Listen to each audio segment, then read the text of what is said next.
नमस्कार, मैं हूं आपके साथ नेहा दुबे। एपीएन के लोकप्रिय कानूनी प्रोग्राम लीगल हेल्पलाइन में आप सभी का बहुत स्वागत है। इसमें हमारे कानूनी विशेषज्ञ रोजमर्रा की जिंदगी की समस्याओं से जुड़े कानूनी मसलों पर आपकी शंकाओं का समाधान करते हैं। आज हम आपको बौद्धिक संपदा या फिर आपको बता दें कि बौद्धिक संपदा का अधिकार या फिर इंटेलेक्चुअल प्रॉपर्टी राइट्स और उससे जुड़े हुए कानून की जानकारी देंगे। खासतौर पर पुस्तक स्क्रिप्ट से जुड़े बौद्धिक हक पर जानकारी आपको देंगे और इस मसले से जुड़े आपकी समस्याओं का समाधान भी हम करेंगे। दरअसल बौद्धिक संपदा का अधिकार एक ऐसा कानून है जो निर्माता को उसके बनाए हुए उत्पाद का मालिकाना हक देता है। ये अधिकार अंतर्राष्ट्रीय स्तर पर मान्य है और साहित्य, संगीत, कला, नई खोज या आविष्कार, नए मुहावरे, विशेष चिन्ह या फिर किसी नए डिजाइन सभी क्षेत्रों के लिए दिया जाता है। इन अधिकारों को सार्वजनिक तौर पर इस्तेमाल किया जा सकता है। ये अधिकार निर्माता को उसके उत्पाद के मालिकाना हक के साथ ही दूसरों को अपने फायदे के लिए उसका उपयोग करने से भी रोकता है। कॉपीराइट मौलिक साहित्य को सुरक्षित रखने का अधिकार देता है। ट्रेडमार्क से किसी उत्पाद को सुरक्षित किया जा सकता है। पेटेंट आपके निजी व्यापार और कारोबार को सुरक्षा प्रदान करता है। उदाहरण के लिए DVD patent software, Windows copyright का लोगो ट्रेडमार्क से सुरक्षित है। सिर्फ भारत ही नहीं बल्कि कई देशों में बौद्धिक संपदा की सुरक्षा के लिए कानून बनाए गए हैं। इनकी निगरानी अंतर्राष्ट्रीय स्तर पर वर्ल्ड इंटेलेक्चुअल प्रॉपर्टी ऑर्गेनाइजेशन करता है और वैज्ञानिक ज्ञान के तेजी से होते विकास की वजह से इंटेलेक्चुअल प्रॉपर्टी सुरक्षा के नए रूपों की मांग बढ़ी हुई है, जिसके बाद इस क्षेत्र में कई नए कानून सामने आए हैं। इसमें ट्रेडमार्क लॉ, कॉपीराइट कानून, patent law, industrial design law और information and communication technology law या साइबर लॉ शामिल है। ये तो ठीक है बुनियादी जानकारी, लेकिन बौद्धिक संपदा और उससे जुड़े हुए कानून के बारे में ज्यादा जानकारी आज देंगे। हमारे साथ कानूनी विशेषज्ञ जुड़ गए हैं ऋषिपाल सिंह जी। ऋषिपाल जी बहुत बहुत स्वागत है आपका। नमस्कार जी नमस्कार। ऋषिपाल जी आपको इस विषय से जुड़े हुए बहुत तफसील से जानकारी देंगे और आपको बताएंगे कि बौद्धिक संपदा आखिर है क्या। इससे जुड़ा हुआ अगर आपका भी कोई सवाल है तो आप हमें कॉल कर सकते हैं, फोन लाइंस खुल चुकी है। विषय एक बार फिर से आपको बता देते हैं, बौद्धिक संपदा से जुड़ी हुई कानूनी जानकारी आज आपको ऋषिपाल जी देंगे। हमारे साथ लगातार जुड़े हुए हैं और इस विषय के बारे में आज हम तफसील से चर्चा करेंगे, विस्तार से आपको बताएंगे, समझाएंगे। दरअसल बौद्धिक संपदा से जुड़ी हुई कानूनी प्रावधान आखिर क्या कुछ है, इसकी परिभाषा क्या है, इसके कानून के बारे में तो बताएंगे और साथ ही साथ ये भी समझाएंगे कि आखिर इस कानून को लाने की जरूरत क्यों पड़ी। तो ऋषिपाल जी सबसे पहला और महत्वपूर्ण सवाल, दरअसल ये बौद्धिक संपदा की कानूनी परिभाषा क्या है, हमारे दर्शकों को समझाएं। अगर सामान्य रूप से हम बात करते हैं बौद्धिक संपदा को समझने की कोशिश करते हैं तो दो शब्द हैं, बौद्धिक और दूसरा संपदा। संपदा का अर्थ हम सिंपल सी बात है, संपत्ति समझते हैं। प्रॉपर्टी की हम बात करते हैं, प्रॉपर्टी है। अब वो प्रॉपर्टी दो तरीके से हो सकती है। एक प्रॉपर्टी तो ऐसे जिसको मकान, दुकान या कोई संपत्ति या रुपीज है या मानी गहना है। एक संपत्ति ऐसी होती है जो व्यक्ति जिसको ये सारी चीजें जो है या तो कहीं से देखी है या कालांतर के अंदर लगातार मेहनत करके संपत्ति को अर्जित करते हैं। लेकिन एक दूसरी तरह की संपत्ति होती है जो कि हमारी बौद्धिक यानी हमारी जो इंटेलेक्चुअल जो होती है, हमारी समझ से हम पैदा करते हैं। फॉर एग्जाम्पल कोई व्यक्ति को बहुत सुंदर किसी चीज का फॉर्मूला तैयार करता है, किसी दवाई का फॉर्मूला तैयार करता है। फॉर एग्जाम्पल कोई व्यक्ति किसी गाने की बहुत अच्छी धुन बनाता है, कोई किसी नाटक का बहुत अच्छा स्क्रिप्ट लिखता है, कोई बहुत अच्छी कहानी लिखता है, नॉवल लिखता है, या मान लीजिए कोई और जो कोई मशीन है विशेष तौर पे वो मशीन बनाता है, उसका पैटर्न बनाता है। तो ये सारी चीजें जो होती हैं, ये सारी चीजें के अंदर एक विशेष शब्द होता है जो आपने सुना होगा R&D का सवाल, तो रिसर्च एंड डेवलपमेंट होता है। उससे बड़ी बड़ी कंपनीज हैं या कोई व्यक्ति जो है, अगर व्यक्ति अकेला काम कर रहा है तो बहुत सारा समय लगाता है, कोई कंपनी काम कर रही है तो वो बहुत R&D पे लोगों लगाती है, बहुत सारा पैसा खर्च करती है। ऐसी स्थिति में सामान्य तौर पर ये उस कंपनी का या उस व्यक्ति का अधिकार होता है कि जब वो रिसर्च एंड डेवलपमेंट करके एक बौद्धिक संपदा बना लेता है तो उस बौद्धिक संपदा को बनाए रखने का या उससे लाभ उठाने का जो अधिकार है वो उसके पास है। और जिसको बहुत सामान्य शब्द बोलते हैं रॉयल्टी बोलते हैं।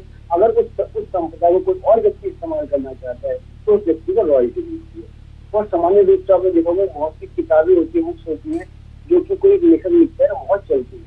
लेकिन वो लिखने के बाद वो चाहता है कि वो जिस फिल्म जो बिक रही है तो उसको उसका हक मिले। तो जो रॉयल्टी मिल रही है वो उसका उसका जो बौद्धिक राइट है, उस बौद्धिक राइट के बदले में उसको रॉयल्टी मिल रही है। तो बौद्धिक जो संपदा है वो ऐसी संपदा ही है जो हम अपने इंटेलेक्चुअल से, अपनी बुद्धि से, समझ से जो हम पैदा करते उसको हम टच नहीं करते।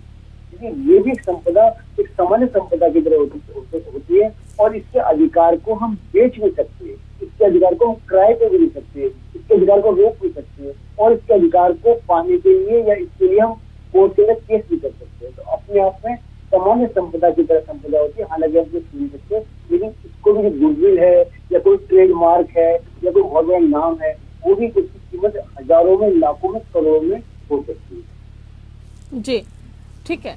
सर, ये बताइए कि बौद्धिक संपदा कानून के बारे में थोड़ा और डिटेल में बताएं, और ये बताएं कि दरअसल इस कानून को लाने की जरूरत क्यों पड़ी।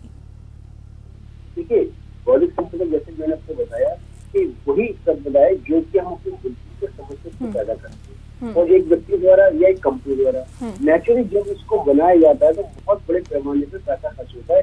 जितनी आपने देखो फार्मा कंपनियां हैं या और जो आईटी कंपनीज हैं या कोई जो मैकेनिकल मशीन बनाती है वो कंपनी है, वो लगातार क्या है, लगातार रिसर्च करती रहती है, जिससे कि वो अपने फील्ड में और बेहतर आपने देखा होगा 10 साल पहले जो आप मशीन देख रही है, आज जो मशीन देख रही है, वो बहुत अंतर है। जो 10 साल पहले दवाइयां नहीं थी, वो दवाइयां आज हैं। जो 10 साल पहले चीजें, कंप्यूटर चीजें नहीं थी, वो आज है। आज इंटेलेक्चुअल प्रॉपर्टी है, आज जो आर्टिफिशियल इंटेलिजेंस है, ये जो नई नई चीजें आ रही है, ये कैसे आती है? ये तभी आती है जब कोई व्यक्ति या कोई संस्था या कोई कंपनी लगातार उसके ऊपर रिसर्च करती रहती है। जब रिसर्च की जाती है, बहुत सारे पैसे, बहुत पैसा खर्च होता है, बहुत इसमें समय लगता है। तो ऐसी स्थिति में कानून ऐसा लाया गया कि भाई अगर कोई व्यक्ति बहुत मेहनत करके, बहुत पैसा खर्च करके अगर किसी अधिकार को या किसी को जन्म देता है, तो जो सृजनकर्ता होता है उसको ये अधिकार दिया जाना चाहिए कि वो उसका अपने हिसाब से इस्तेमाल कर सकता है। दूसरी बात कि जब वो इस्तेमाल कर पाएगा या उसका लाभ उठा पाएगा, तो ऐसी स्थिति में इंकरेजमेंट मिलेगा बाकी लोगों को, जो बाकी लोग क्या रिसर्च करेंगे, तो वो और भी नई चीजों को लेके आएंगे। उनको पता है कि अगर रिसर्च करते हैं तो या कोई ऐसा रिसर्च करके कोई नया फॉर्मूला लेके आते हैं, कोई नई दवाई लेके आते हैं, कोई नया डिजाइन लेके आते हैं, कोई नई मशीन लेके आते हैं, तो उनको भविष्य में उसका लाभ मिलेगा। तो दो बातें, एक तो सृजन जो बनाने वाला है उसके अधिकार को सुरक्षित करने के लिए, दूसरा जो लगातार रिसर्च हो रही है उसको लोग और ज्यादा उत्साहित रहे, उसके लिए भी जो है कानून लाएगी, जिससे इनके अधिकारों का इनको सेव किया जा सके और इसको भविष्य में और आगे बढ़ाया जाए। जी, ठीक है। सर, अगर किसी की बौद्धिक संपत्ति जैसे कि पुस्तक, स्क्रिप्ट की कोई चोरी करता है तो क्या किया जाए उसके लिए, और इसका क्या प्रोसेस रहता है, कैसे शिकायत लिखाई जा सकती है? इस संदर्भ में कॉपीराइट अधिनियम के बारे में बताएं सर। देखिए, कॉपीराइट अधिनियम, जैसे आपने शब्द कॉपीराइट अधिनियम की बात की है, कॉपीराइट का मतलब ये है कि अगर कोई व्यक्ति मान लीजिए किसी का जो प्लॉट है या कोई मान लीजिए कोई और पूरा हिस्सा है या पूरी कहानी है या उसका बहुत बड़ा हिस्सा जो है वो अगर कॉपी कर लेता है और वो किसी क्या है उसके अंदर सारी चीजें उसके बदल दिए, नाम बदल दिए हैं, स्थान बदल दिए, लेकिन उसकी जो आत्मा है, जो उस कहानी की आत्मा, जो कि वो बिल्कुल उसकी जैसी है। तो ऐसी स्थिति में उस व्यक्ति को यह अधिकार है कि कॉपीराइट का क्लेम कर सकता है, और उस क्लेम के अंदर न केवल वो फौजदारी दावा कर सकता है, बल्कि वो जो दावा कर सकता है कि भाई इससे जो है मेरे को जो आर्थिक रूप से नुकसान हुआ, तो वो एक तो इंजंक्शन लगा सकता है कोर्ट में, निदेशालय। तो जब तक ये मेरा फैसला नहीं हो जाता, इसकी जो दूसरे जो इसकी चोरी की है, कॉपीराइट किया है, उसकी सारी की सारी संपत्ति को या पुस्तक को या कोई डिजाइन है उसको रोका जाए, उसको जब्त किया जाए। इसके अलावा उस व्यक्ति ने जो अब तक उसको नुकसान पहुंचाया है उस नुकसान की भरपाई की जाए। उसके अलावा उसको ऐसा लगता है कि इसकी वजह से जो है मेरे नाम को बदनामी हुई है, मुझे उसका मुआवजा दिया जाए। तो ऐसी स्थिति में, और अगर उसको बहुत ज्यादा ऐसा लगता है कि बिल्कुल जो है बिल्कुल कम्प्लीट तरीके से अपराध किया है, तो वो उनको ये भी कोशिश कर सकता है कि वो इनको एफआईआर दर्ज की जाए और इनको अरेस्ट भी किया जाए, और उसके बाद जो है उनको मुकदमा चलाया जाए, उनको जेल भी दी जाए। मुख्य जो पर्पज ये होता है वो यही है, इस व्यक्ति का अधिकार जो है उसको अधिकार को सुरक्षित करने में जो उसका जो उसकी मेहनत है, उसको पैसे को कोर्ट जो है रिकवरी का जिसके दावे के अंदर वो कोर्ट में हुआ होता है उससे उनको रोका जाता है। उसके बावजूद भी अगर वो लोग बार बार उल्लंघन करते हैं तो ऐसी स्थिति में उनको जेल भी भेजा जाता है। ठीक है सर, डिजिटल तकनीक ने कॉपीराइट सामग्री की प्रतिलिपि बनाना और रिप्रोड्यूस करना आसान हो गया है। बदले माहौल में कानूनी के अंदर किस तरह का बदलाव हुआ है हाल फिलहाल में? देखिए ये अपने आप में बहुत इम्पोर्टेंट पॉइंट है कि धीरे धीरे जो आप देखिए और कानून इवन कोर्ट में देखिए, जैसे आपने देखा जाए कोर्ट के अंदर भी जो हमारे देश में नया बिल आया है 2026 तक जितने कोर्ट है सब डिजिटल हुए। तो जितने जितने हम और हमारे यूपीआई हमारे देश में बहुत तेजी से बढ़ रहा है, तो ये सब चीजें होने पर डिजिटल की जो स्पीड है वो बहुत ज्यादा है। अब डिजिटल की स्पीड बहुत ज्यादा है, तो डिजिटल के अंदर जो यूपीआई बना रहे हैं उससे रिलेटेड जो एप्लीकेशन बना रहे हैं, जो सॉफ्टवेयर बना रहे हैं, तो उसके अंदर भी क्या है बहुत ज्यादा जो कंपनी R&D कर रही है।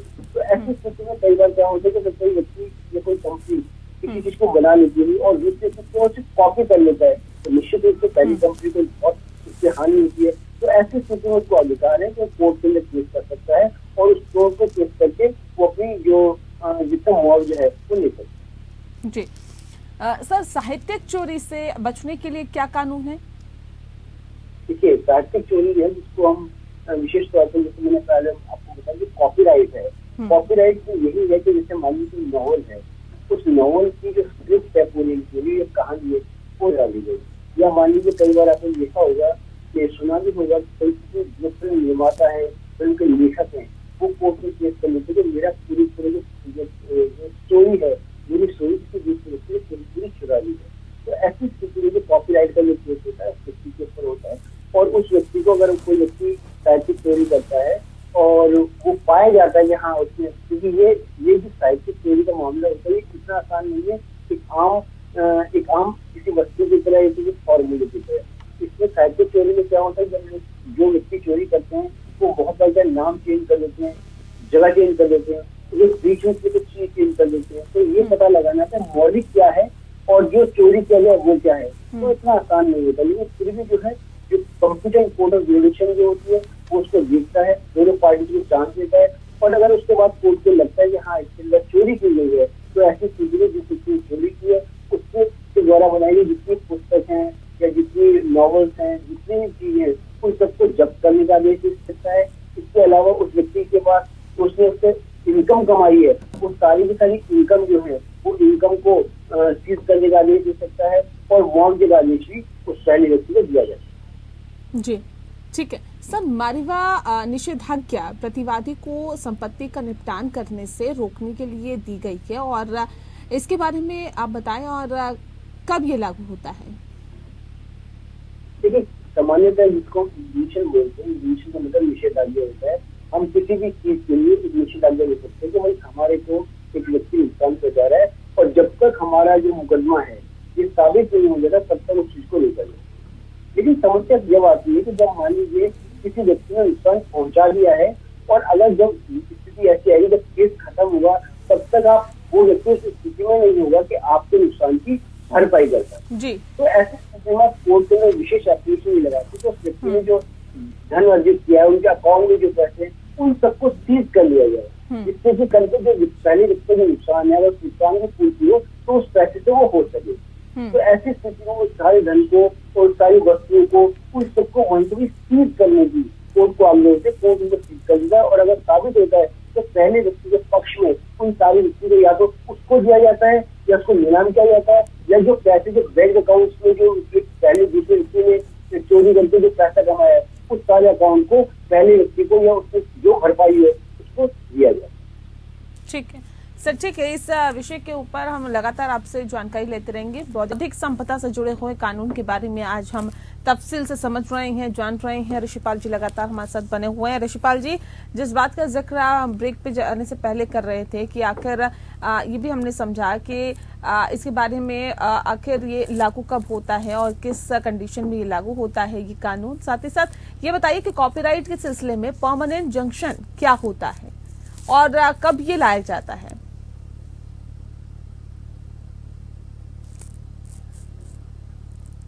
ऋषिपाल जी, आवाज मिल पा रही है आपको? चलिए एक बार फिर से संपर्क साधने की हम कोशिश करते हैं। फिलहाल बता दें आपको कि बौद्धिक संपदा से जुड़ी हुई कानूनी जानकारी हम अपने दर्शकों को दे रहे हैं। ऋषिपाल जी लगातार हमारे साथ जुड़े हुए हैं। नंबर्स आपकी टीवी स्क्रीन पर फ्लैश हो रहा है। 0120612793 पर कॉल करिए या फिर 0120612793 पर भी आप हमें कॉल कर सकते हैं। अगर आपका इस विषय से संबंधित कोई भी सवाल है तो आप हमें कॉल करिए और इस विषय के बारे में तफसील से जानकारी दीजिए। अधिवक्ता और कानून की जानकार हमारे साथ ऋषिपाल जी जुड़े हुए हैं, जो तमाम समस्याओं का निपटान कैसे हो सकता है, कानून में इसका प्रावधान कैसे है, क्या है, सब कुछ आपको बताएंगे। और फिलहाल जो आज हम बात कर रहे हैं वो बौद्धिक संपदा से जुड़े हुए कानून के बारे में बात कर रहे हैं। और इससे संबंधित अगर कोई भी आपका सवाल है तो आप हमें कॉल कर सकते हैं। बहुत महत्वपूर्ण विषय है कि साहित्यिक चोरी कैसे होती है, इसके लिए क्या कर सकते हैं, कॉपीराइट अधिनियम क्या है और साथ ही साथ इसके लिए क्या प्रावधान है, कैसे आप अपनी शिकायत दर्ज करा सकते हैं और कैसे अपने लिए कानूनी लड़ाई लड़ सकते हैं। स्क्रिप्ट या कहानी अगर चोरी होती है तो उसके लिए कानूनी प्रावधान क्या कुछ है, तमाम विषय के बारे में आज हम तफसील से जानकारी ले रहे हैं। ऋषिपाल जी लगातार हमारे साथ जुड़े हुए हैं। ऋषिपाल जी, उम्मीद करती हूँ आपको आवाज मिल रही होगी। जी जी ऋषिपाल जी, कॉपीराइट के सिलसिले में परमानेंट जंक्शन क्या होता है और कब ये लाया जाता है? देखिए, वर्ड है परमानेंट इन्वेंशन। इन्वेंशन का मतलब जो होता है निषेधाज्ञा होता है, यानी किसी भी चीज को ना करने की आज्ञा, वो इन्वेंशन होता है।